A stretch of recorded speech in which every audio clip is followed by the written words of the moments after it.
Okay, with these notes, we're going to look specifically at the characteristics of a free market economy. So think about the United States economy. And then we're also going to look at socialist or communist command economies, and we'll kind of focus on the former Soviet Union's economy, China's economy. In a free market, economic freedom, and this is important, is the chief characteristic of a free market economy. So freedom, this idea that we get to make our own choices, whether it's where we work, what we do, what we buy, those sorts of things. So a market is any arrangement that allows buyers and sellers to exchange things. So don't get caught up on the words. You've been to a supermarket. Buyers and sellers go there and they exchange things. I go to the supermarket. I take my money and I exchange it for the food that I buy there. There's car markets. There's stock markets. You guys go to the stock market and buyers and sellers go there to exchange stocks. So anywhere that you go, they're on the internet. I mean, you can buy things on the internet. So a market eliminates the need for any one person to be self-sufficient. And all that means is that we can go to these places and we can buy things. We don't have to make everything for ourselves. Back years and years ago, if you lived out by yourself and you didn't have access to a market, farmers had to make their own food and people would sew their own clothes and things like that. So we can specialize, and that's something that's extremely important in a free market economy. Markets allow for specialization, and this leads to the efficient use of resources. I can focus on the things that I do best, and then I can take the money that I earn from doing my job that I have specialized in, and I can take it to different markets and buy all of the things that I want. Another key component, and this is extremely important, especially when we start comparing it to a command economy, is the idea of private ownership of the factors of production. You have private individuals who own the capital and they sell that to factories. You have people who own the factories. You have people who own their own small businesses. We are allowed to own private property. The three economic questions: what to produce, how to produce, and for whom how are we going to distribute those goods, are answered by voluntary exchanges that take place in a market. And once again, this term voluntary exchange is typically confuses people. A voluntary exchange is literally going without someone forcing you to a store and entering into an exchange with someone. I go again to TJ Maxx, or I go to Kohl's, or I go to Meijer. I go to all of these different stores and I enter into a voluntary exchange. I give them money, I get the stuff.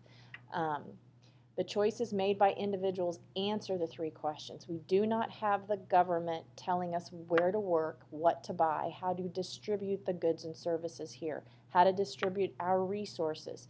We as individuals get to decide all of these. So individuals and privately owned businesses own the factors of production. We make what we want and we buy what we want. There are two participants in the free market: households and firms.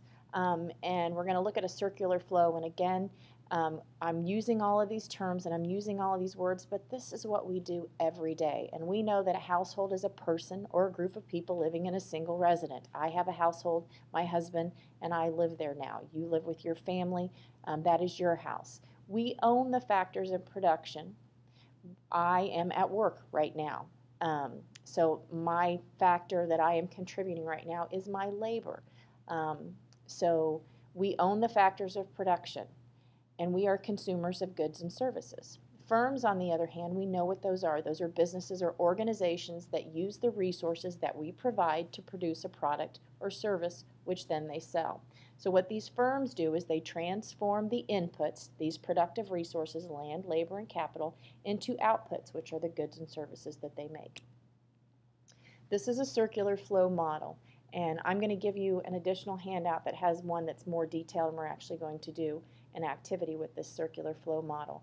But the top half, right here, these are the households, this is where we live, these are our homes, and these are the businesses. And the top half is known as the product market. So what happens is we leave our household, I go to Meijer, and, sorry about that, I go to Meijer, and I shop, I take the goods and services home and I give them the money. So this is the product market. This is the market in which we purchase things. We give them money, they give us the goods and services.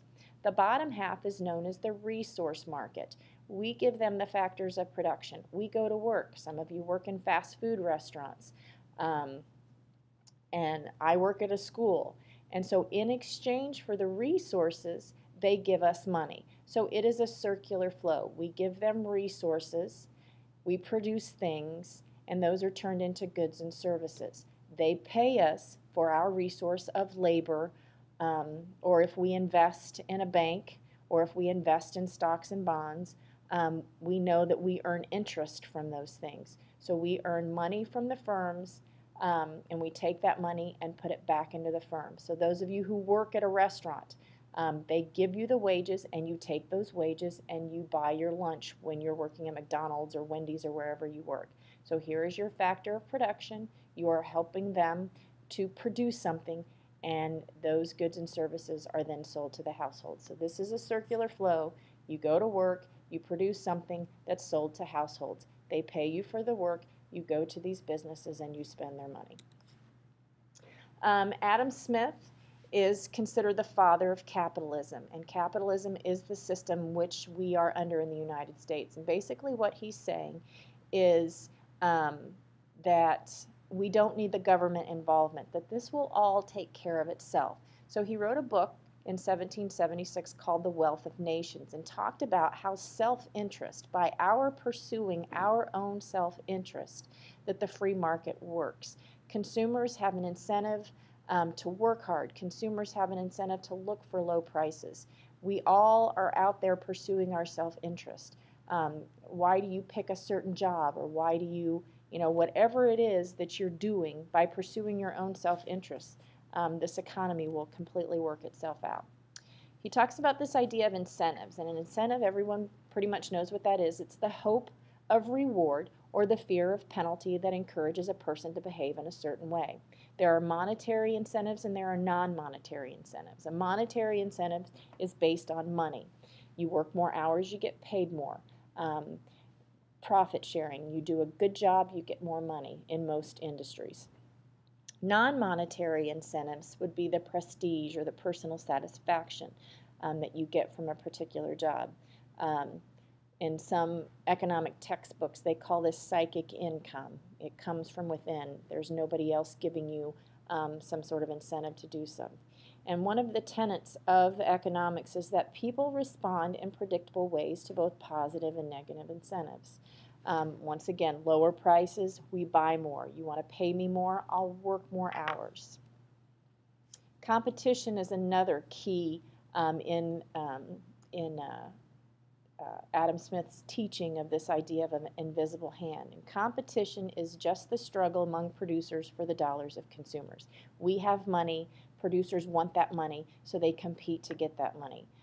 Competition results in better products and lower prices. If you want us to buy your products, then you need to make it better than the other person. If you want us to buy it, not only does it need to be better, but it also has to be cheaper. And so what Adam Smith says is that self-interest, our pursuing our own self-interest, and competition, these two work together and they will regulate the marketplace on its own. He believed in the laissez-faire economic concept, that the government does not need to come in and tell everyone what to do and where to work and what products to produce. If there is a gap somewhere, then someone will come up with it because they have the incentive to do that because of the profits they'll earn.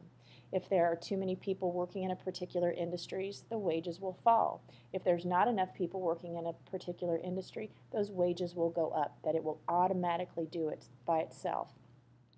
And so he talks about the invisible hand, and he said all of this happens without government planning. Adam Smith says the invisible hand of the marketplace allows for self-regulation. When we all pursue our own self-interest, everyone will prosper.